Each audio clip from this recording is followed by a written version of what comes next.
نحمدہ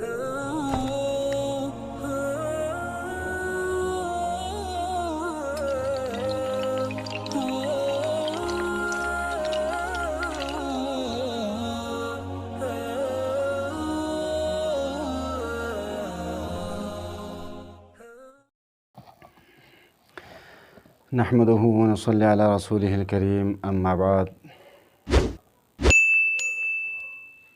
میرے محترم بھائیوں اور دوستوں،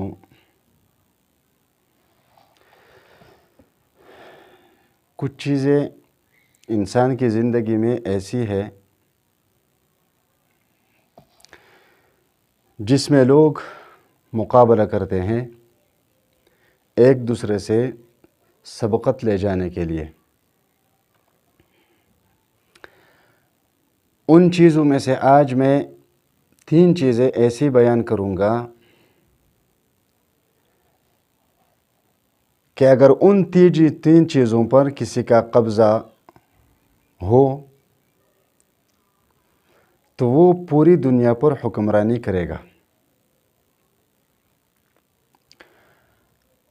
اور اسی حکمرانی کے لیے دنیا میں تمام ملکوں کے درمیان مقابلہ ہوتا رہتا ہے۔ ایک ملک دوسرے سے آگے جانا چاہتا ہے، دوسرا تیسرے سے، تیسرا چوتھے سے۔ ہر ملک اور ہر قوم کی یہ کوشش ہوتی ہے کہ ہم دنیا میں ترقی کریں اور دنیا پر اپنا داغ بٹھائیں۔ لیکن اگر کوئی ملک ایسا سوچتا ہے تو اس کے لیے سب سے پہلے 3 چیزوں پر قبضہ کرنا ہوگا۔ اس میں سب سے پہلے علم ہے، دوسرے نمبر پر تجارت یعنی معیشت، اور تیسرے نمبر پر زراعت کا پیشہ ہے۔ یہ 3 چیزیں ایسی ہیں کہ اگر ان پر کسی ملک نے قبضہ کر لیا تو سمجھو اس نے پوری دنیا پر قبضہ کر لیا۔ اور اس کی میں آپ لوگوں کو ایک مثال دیتا ہوں۔ مدینہ منورہ میں یہود کے 3 بڑے قبیلے رہتے تھے، بنو قریظہ، بنو قینوقا اور بنو نذیر۔ اور 2 بڑے قبیلے مشرکوں کے تھے، اوس اور خزرج۔ اب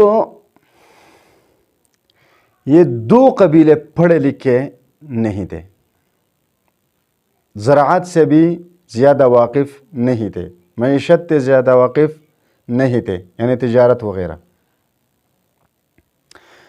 اب ان کے مقابلے میں جو یہود کے 3 قبیلے تھے، ان 3 چیزوں پر ان کا قبضہ تھا۔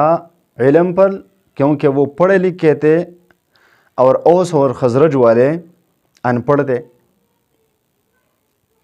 زراعت میں بھی وہ کمال کا تجربہ رکھتے تھے یہود، تجارت میں بھی۔ تو بیان کیا جاتا ہے کتابوں میں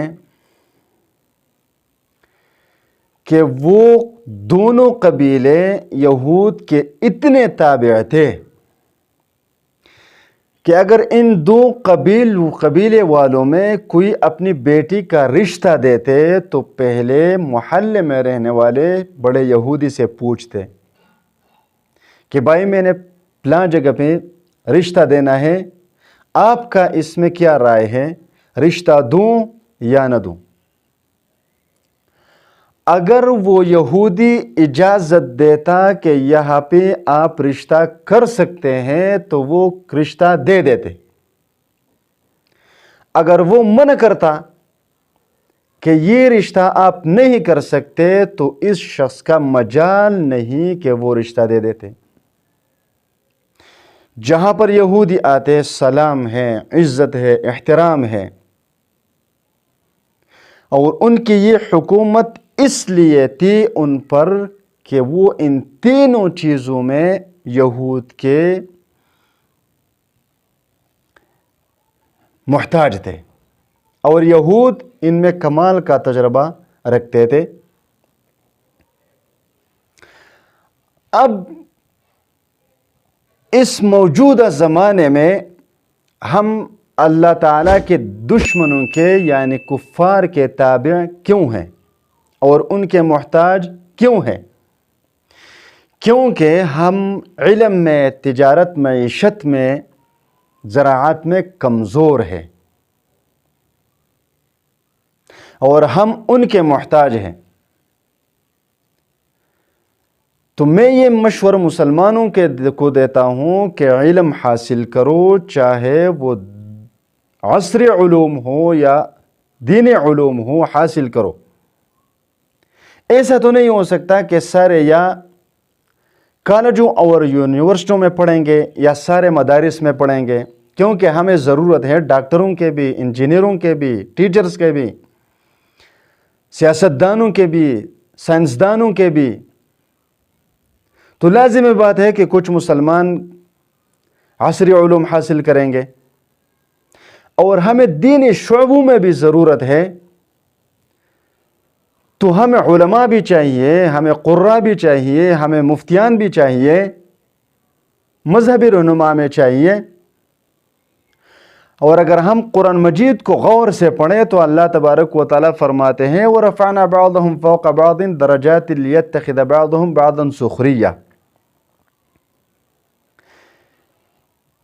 کہ ان لوگوں کو اللہ تبارک و تعالیٰ نے کسی کو کسی پر فضیلت دی ہے، فوقیت دی ہے، تاکہ وہ ایک دوسرے کے محتاج ہوں، کیونکہ اس سے دنیا کا نظام چلتا ہے۔ کچھ غریب ہے، کچھ امیر ہے، کچھ علماء ہے، کچھ ڈاکٹرز ہے، کچھ انجینئرز ہے، کچھ سائنسدان ہے، کچھ سیاستدان ہے، کچھ قانون دان ہے،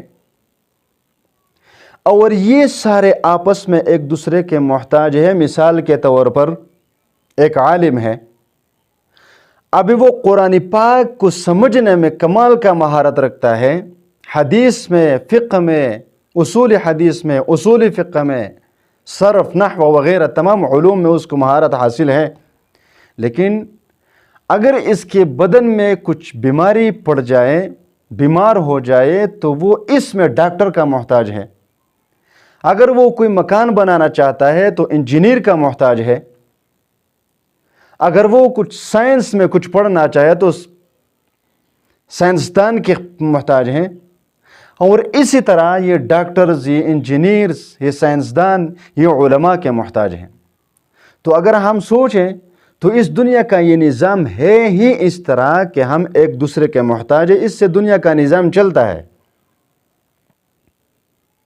تو ہمیں چاہیے کہ ہم دنیا کے بھی تمام شعبے میں مہارت حاصل کریں، اس کی تعلیم حاصل کریں، قرآن کا تعلیم بھی حاصل کریں، لیکن جو قرآن اور حدیث کے علاوہ جو علوم اور فنون ہیں اس کو ضرورت سمجھ کر حاصل کریں، اور مقصد کو قرآن مجید رکھیں، حدیث رکھیں، کیونکہ قرآن اور حدیث کا تعلق ہمارے ساتھ صرف دنیاوی زندگی سے نہیں بلکہ اخروی زندگی سے بھی ہے، اور ہمارے مسلمانوں کی اصل زندگی تو آخرت کی زندگی ہے۔ دنیا کی زندگی تو ہماری اصل زندگی نہیں ہے، یہاں سے تو ہمیں کسی بھی وقت جانا ہوگا، ہم جائیں گے یہاں سے، وہاں پر منتقل ہو جائیں گے۔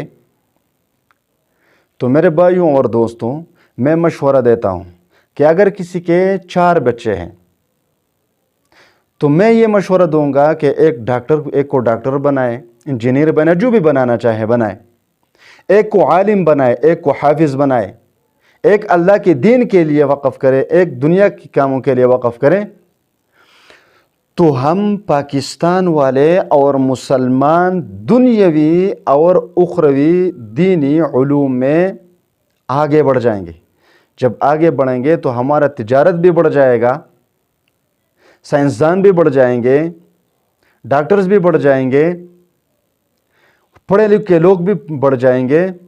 تو ضروری بات ہے کہ ہم آگے چلے جائیں گے، ورنہ ہم ہمیشہ کے لیے کتابوں میں انگریزوں کے قصے پڑھیں گے، پڑھائیں گے اور سیکھیں گے، سکھائیں گے، سنیں گے اور سنائیں گے، لیکن آگے ایک قدم تک بھی نہیں جا سکیں گے. یہ یاد رکھنا میری بات کو.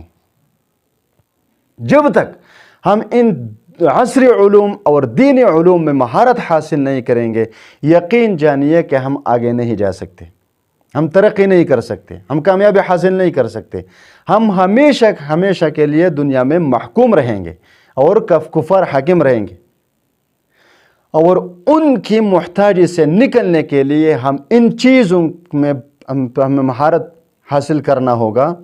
تو میں گزارش کرتا ہوں کہ وہ مدارس والے، کالجوں والے، یونیورسٹیوں والے جو بھی کام کوئی کرتا ہے تو دوسرے کو قدر کی نگاہ سے دیکھیں. کہ اگر میں مثال کے طور پر مدرسے میں پڑھتا ہوں تو میں انجینئر کا بھی محتاج ہوں، میں ڈاکٹر کا بھی محتاج ہوں کہ نہیں ہوں؟ آپ خود بتا سکتے ہیں. ہم سب کے سب ایک دوسرے کے محتاج ہیں. اللہ نے دنیا کا نظام اس طرح بنایا ہوا ہے. اگر کوئی یہ سوچے کہ بھائی ٹھیک ہے اس چیز میں تو مجھے مہارت حاصل ہے لیکن یہ دوسرے میں اس کا محتاج ہوں، اس میں اس کا محتاج ہوں، اس میں اس کا محتاج ہوں، تو یقین جانیے ہم ایک دوسرے کے قدر بھی کرنا سیکھ جائیں گے، اچھی زندگی بھی گزارنا سیکھ جائیں گے، ترقی بھی کر لیں گے انشاءاللہ تعالی. ہم تو ایسا کریں گے نا، دنیاوی علوم بھی حاصل کریں گے اور دینی علوم بھی حاصل کریں گے. تب اللہ تبارک و تعالی ہمیں دنیا میں بھی ترقی عطا فرمائے گا اور آخرت میں بھی انشاءاللہ تعالی ہمیں